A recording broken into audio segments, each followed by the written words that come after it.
మీ business ఏదైనా మీ ఊర్లో promotion చేయాలంటే అది సుమన్ టీవీతోనే సాధ్యం. ఇప్పుడే సంప్రదించండి. పెద్ద పెద్ద షోరూమ్స్‌లో గాడ్జెట్స్ గానీ, వెహికల్స్ గానీ కొనేటప్పుడు ఇచ్చిన రెస్పెక్ట్ తర్వాత ఇవ్వరు. అంటే అది రిపేర్ వచ్చి చేయించడానికి వెళ్తే షాపు వాళ్ళు మాట్లాడే తీరే వేరుగా ఉంటుంది.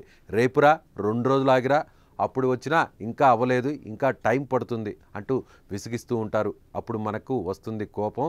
ఏదైనా చేసేయాలనిపిస్తుంది. కానీ ఏం చేస్తాం? ఏం చేయలేం. మహా అయితే పెద్ద పెద్దగా అరిచి మన ఈగో సాటిస్ఫాక్షన్ అవుతుందని వెనక్కి తిరిగి వెళ్ళిపోతాం. కానీ ఆ యువకుడు అలా చేయలేదు. తన ఫ్రస్ట్రేషన్ను చల్లార్చుకోలేదు. పెట్రోల్ పోసి తగలబెట్టేశాడు. ఆ డీటెయిల్స్ ఏంటో చూద్దాం.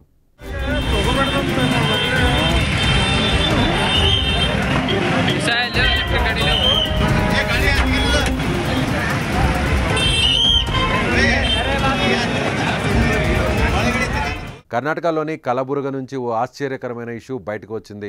హమ్నాబాద్ రోడ్లోని బైక్ షోరూంలో మంటలు ఒక్కసారిగా చెలరేగాయి. మంటలు తీవ్రంగా ఉండడంతో భారీ నష్టం కూడా జరిగింది. అక్కడ బైకులన్నీ దగ్ధమవుతున్నాయి. మనకు అందిన సమాచారం మేరకు మంగళవారం తెల్లవారుజామున మంటలు చెలరేగాయి. ఈ ఘటనలో నిందితుడు నదీంను పోలీసులు అదుపులోకి తీసుకున్నారు. అసలు విషయం తెలుసుకున్న పోలీసులు షాక్ అయ్యారు.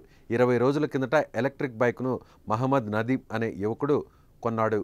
ఆ బైక్లో ఏదో ప్రాబ్లం వచ్చింది. రిపేర్ కోసం నదీం ప్రతిరోజు బైక్ను రిపేర్ చేయాలని షోరూంకు తిరుగుతున్నాడు.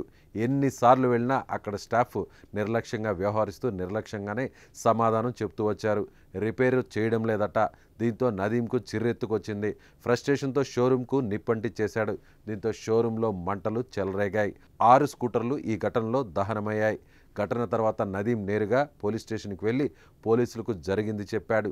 3 రోజుల కిందట తన బైకు ప్రాబ్లం వచ్చిందని, షోరూం వల్ల నిర్లక్ష్య సమాధానం వల్ల కోపంతో పెట్రోల్ పోసి తగలబెట్టేశానని చెప్పాడు. ఆశ్చర్యపోయిన పోలీసులు కేసు నమోదు చేసి నిందితుడిని అరెస్ట్ చేశారు. అందుకే అంటారు, take respect and give respect అని. ఏది ఏమైనా అలా చట్టాన్ని చేతుల్లోకి తీసుకోవడం నేరం. అందుకే చట్టం తన పను తాను చేసుకుపోతుంటుంది. సో మీరు కూడా ఇలా ఎప్పుడైనా ఇబ్బంది పడ్డారా?